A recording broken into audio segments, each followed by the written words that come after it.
Cuando pensamos en el inicio de la civilización humana, solemos mirar hacia las grandes pirámides de Egipto o las murallas de Babilonia.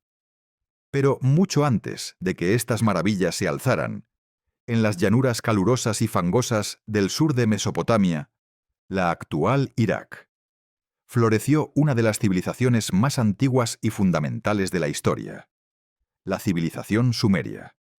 Considerada por muchos como la primera civilización urbana del mundo, los sumerios transformaron un paisaje inhóspito en el primer escenario de organización social compleja, escritura, leyes y templos monumentales. El nombre Mesopotamia proviene del griego y significa tierra entre ríos.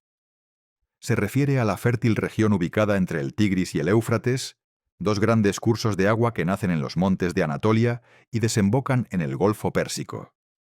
En la parte sur de esta franja fluvial, conocida como Sumer, se desarrolló a partir del 4000 a.C.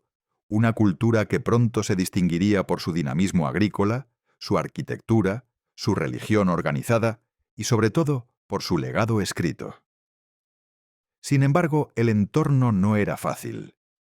Lejos de ser un paraíso natural, Sumer era una región con lluvias escasas, veranos abrasadores, pantanos y suelos salinos difíciles de cultivar. No había grandes bosques ni metales disponibles, y sin embargo, los sumerios lograron convertir ese paisaje hostil en una red de ciudades prósperas, mediante un uso intensivo del ingenio humano. Lo que no tenían por naturaleza, lo construyeron con organización, técnica y visión. Esta transformación radical solo fue posible gracias al dominio del agua. Desde tiempos remotos, los sumerios desarrollaron complejos sistemas de irrigación, canales y diques para controlar las crecidas de los ríos y dirigir el agua hacia los campos de cultivo.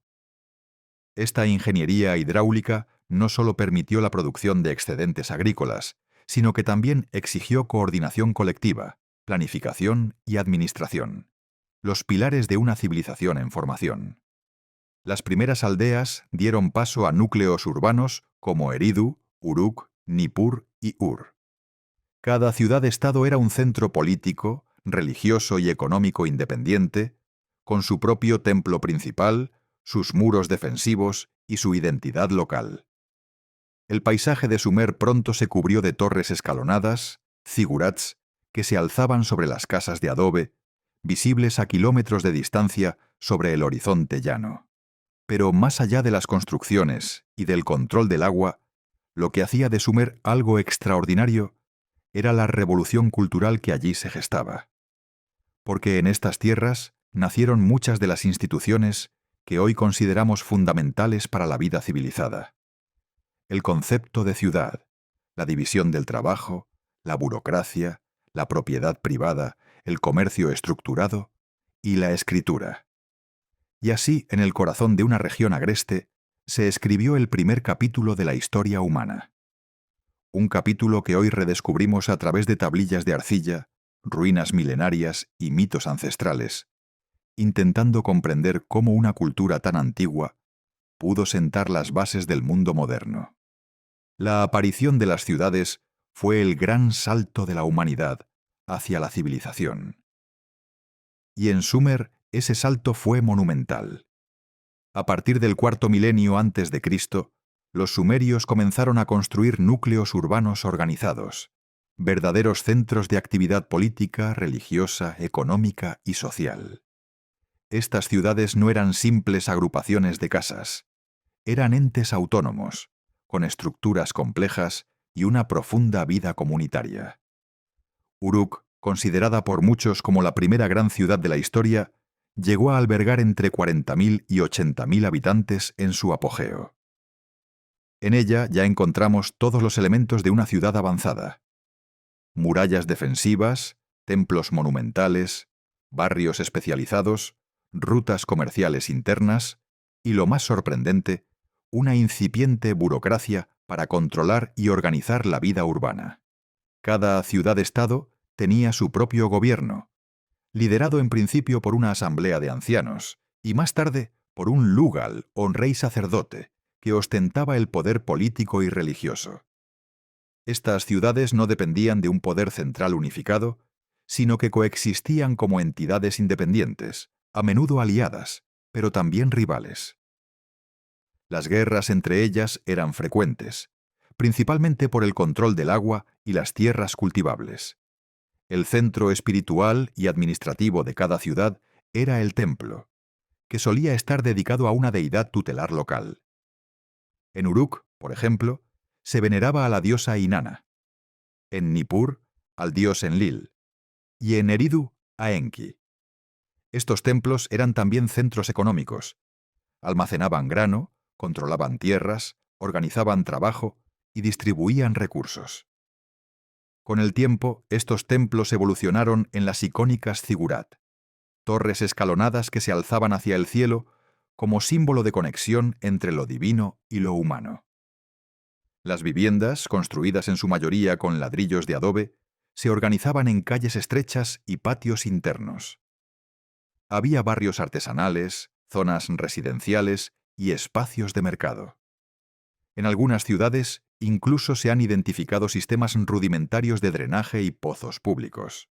Todo ello demuestra una planificación urbana que combinaba tradición, funcionalidad y adaptación al entorno. Pero lo más impresionante no eran solo sus edificios, sino su capacidad para organizar el trabajo colectivo necesario para construirlos.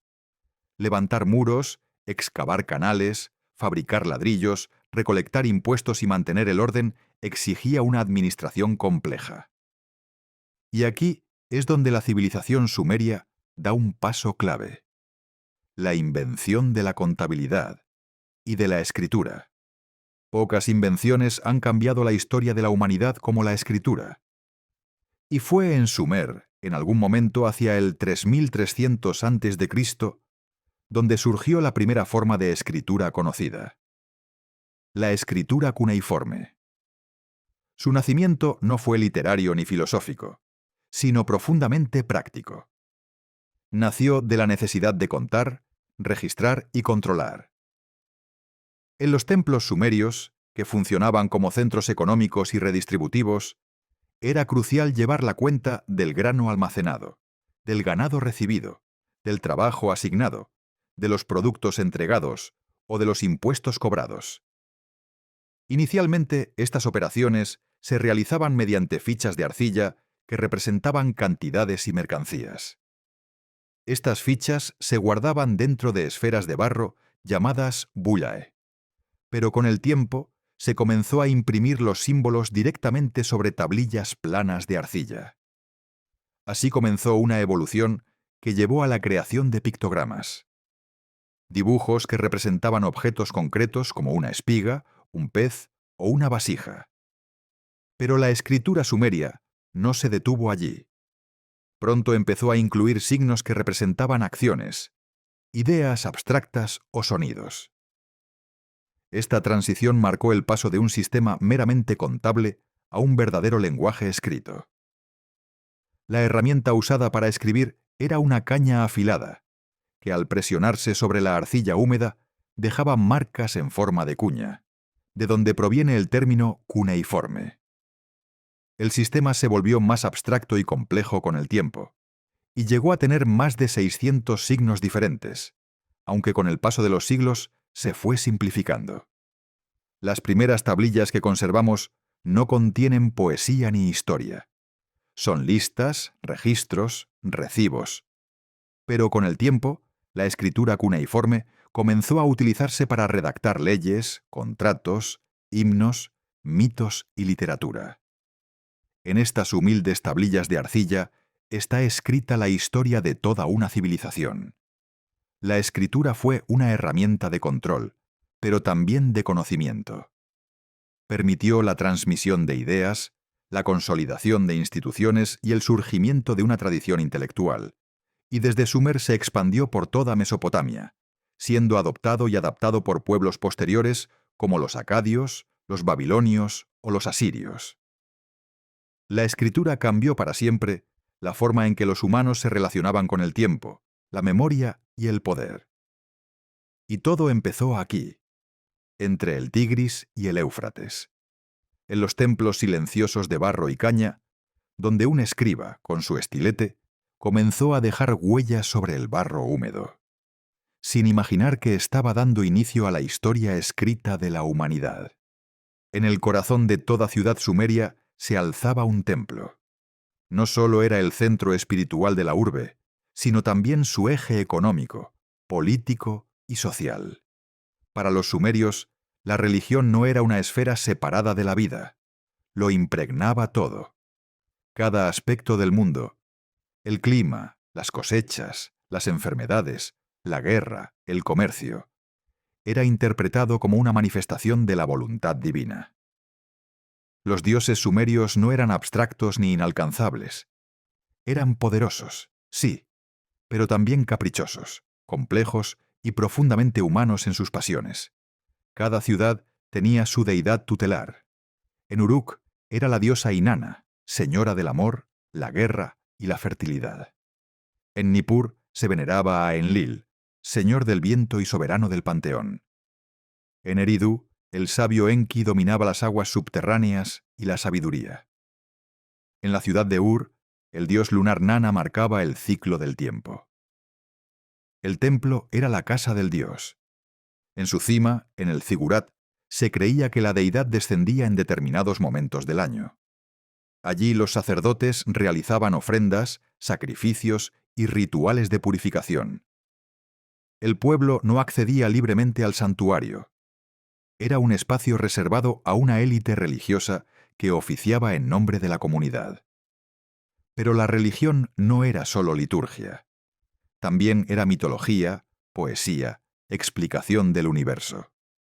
Los mitos sumerios, muchos de los cuales han llegado hasta nosotros gracias a tablillas de arcilla, nos hablan de un mundo ordenado pero frágil, constantemente amenazado por el caos y dependiente del favor divino.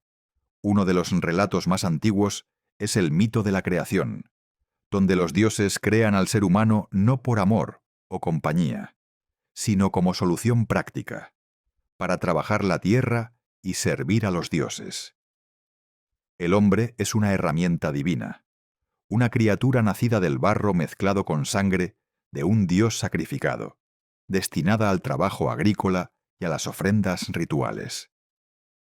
También tenemos el relato del descenso de Inanna al inframundo, una narración profundamente simbólica donde la diosa abandona su trono celeste para visitar a su hermana Ereshkigal, reina de los muertos. Es un mito de muerte, renovación y sacrificio, que revela la sensibilidad sumeria hacia los ciclos de la vida y la muerte. Otro texto clave es el Enuma Elish, que más tarde sería retomado por los babilonios. Y por supuesto, está el poema de Gilgamesh, uno de los textos literarios más antiguos de la humanidad, donde un rey semidivino emprende una búsqueda desesperada por vencer a la muerte. Esta obra, aunque tardía, recoge muchas creencias previas sumerias sobre la inmortalidad, el destino y la lucha del hombre contra su propia finitud. La religión sumeria también dejó huella en su iconografía. Las representaciones de dioses, reyes y símbolos astrológicos decoraban sellos cilíndricos, estatuillas, cerámicas y relieves. La estrella de 8 puntas de Inanna, el disco lunar de Nana, el bastón doble de Enlil. Cada símbolo tenía un significado preciso y muchas veces mágico. En su visión del mundo, los sumerios se sabían frágiles. La vida era breve, los dioses impredecibles y el orden social, una conquista constante. Por eso crearon rituales, himnos, reglas y calendarios, no para cambiar el destino, sino para apaciguarlo. Su religión era un sistema de equilibrio frente al caos cósmico. La civilización sumeria no solo inventó la ciudad, la escritura y el templo. También estructuró una sociedad compleja, jerarquizada y funcional, que permitió la existencia de una vida urbana organizada. Desde el rey hasta el jornalero, cada individuo tenía su lugar en un entramado social que combinaba tradición, especialización y control. En la cima de esta pirámide se encontraba el Lugal, literalmente gran hombre, una figura que originalmente fue un líder militar o administrativo, pero que con el tiempo asumió también funciones religiosas. El Lugal era visto como un intermediario entre los dioses y los hombres, encargado de proteger la ciudad, mantener el orden y garantizar los ritos adecuados. A veces era también el constructor de grandes obras públicas, el juez supremo y el jefe del ejército. Justo debajo de él estaba la élite sacerdotal, un grupo poderoso y respetado, encargado de mantener el culto, interpretar la voluntad divina y administrar las propiedades del templo. Los templos sumerios no solo eran centros religiosos, sino verdaderos imperios económicos que controlaban tierras, rebaños, talleres y personal. Los sacerdotes eran también contables, astrónomos y sabios. Luego venía la clase de los escribas. Ser escriba era un privilegio reservado a una minoría educada. Estos hombres, y ocasionalmente mujeres, sabían leer y escribir cuneiforme, y eran los encargados de llevar registros, redactar contratos, controlar impuestos y transcribir rituales. Su formación era rigurosa y duraba años. Eran esenciales para el funcionamiento del aparato estatal y religioso. La mayoría de la población estaba compuesta por artesanos, campesinos y obreros. Los artesanos se dedicaban a la cerámica, textiles, joyas, herramientas y armas. Trabajaban en talleres controlados por el templo o por particulares. Los campesinos, por su parte, trabajaban en campos irrigados y debían entregar parte de su cosecha a los templos o a la administración como tributo.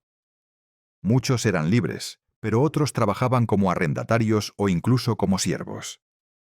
En los niveles más bajos de la escala social estaban los esclavos, que podían ser prisioneros de guerra, deudores o nacidos en esclavitud. Aunque en algunos casos podían comprar su libertad, su situación legal y económica era precaria.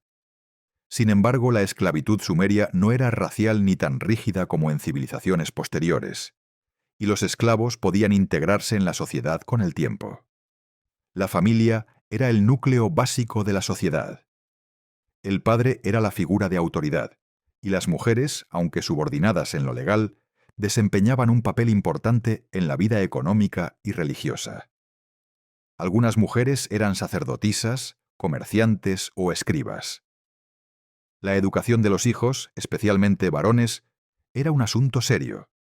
Los textos escolares hallados en tabletas nos muestran ejercicios de escritura, aritmética, listas de vocabulario y normas de conducta. La vivienda típica era de adobe, con una planta rectangular, patio interior, cocina y almacén. En las ciudades, las casas se agrupaban en calles estrechas y sinuosas. Las plazas funcionaban como centros de intercambio, donde comerciantes ofrecían productos locales e importados: grano, dátiles, cerámica, tejidos, pescado seco, aceites y herramientas de cobre. La vida cotidiana incluía también festividades religiosas, ofrendas, procesiones, música y danzas. Los sumerios disfrutaban del arte, la poesía y los juegos de mesa. Hay registros de juegos similares al backgammon o el ajedrez, y de instrumentos musicales como la lira, la flauta y el tambor. En resumen, la sociedad sumeria era un organismo complejo en el que todos sus miembros, desde el escriba al agricultor, cumplían una función vital para el equilibrio de la ciudad.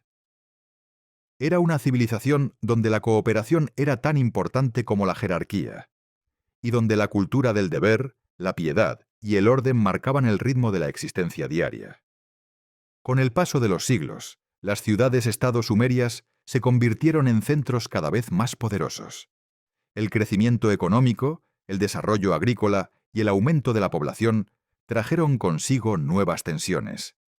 La competencia por el control del agua, la tierra y las rutas comerciales desembocó en un largo periodo de conflictos entre ciudades rivales. Uruk, Ur, Kish, Lagash y Umma se enfrentaron en alianzas cambiantes y guerras cíclicas por la supremacía regional. Estas guerras no eran campañas extensas, sino conflictos fronterizos por canales, tierras fértiles o prestigio religioso. A menudo, el templo de una ciudad reclamaba derechos sobre un santuario o territorio agrícola controlado por otra. El resultado era una constante redefinición del equilibrio de poder entre ciudades. Uno de los primeros líderes en consolidar una autoridad más amplia fue Eannatum de Lagash, quien alrededor del 2450 a.C. logró someter a varias ciudades vecinas. Su victoria fue conmemorada en la famosa Estela de los Buitres, una escultura en relieve que representa escenas de batalla, desfile militar y bendición divina. Esta obra no solo muestra el poder político del rey, sino también el papel central de los dioses en la justificación de la guerra. Pero ninguna hegemonía era permanente.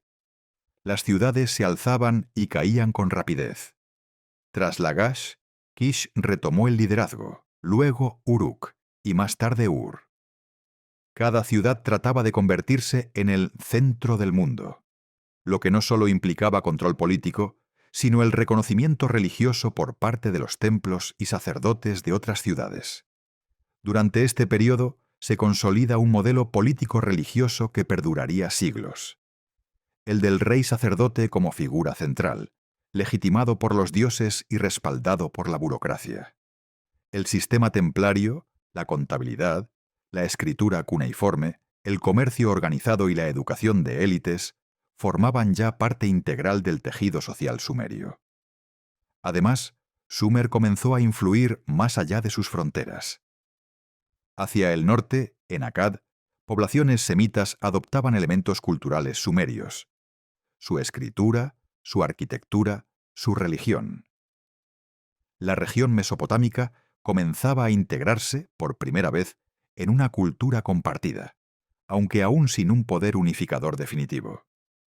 Este periodo de crecimiento y conflicto marca el clímax del Sumer primitivo. Aunque aún faltaba mucho para su caída, las semillas de su legado estaban sembradas. Las ideas nacidas en estos siglos, la ciudad como núcleo de poder, el templo como eje social, la escritura como memoria, el rey como símbolo, perdurarían y serían retomadas por culturas posteriores, desde los acadios hasta los babilonios y asirios. Aquí concluye la primera parte de nuestra exploración de los sumerios. Hemos recorrido su geografía, su arquitectura, su escritura, su sociedad, su espiritualidad y sus conflictos. Pero aún queda mucho por descubrir. El surgimiento del primer imperio de la historia con Sargón de Akkad, la tercera dinastía de Ur, el apogeo y declive de su legado, y el impacto de esta civilización en todo el antiguo cercano Oriente.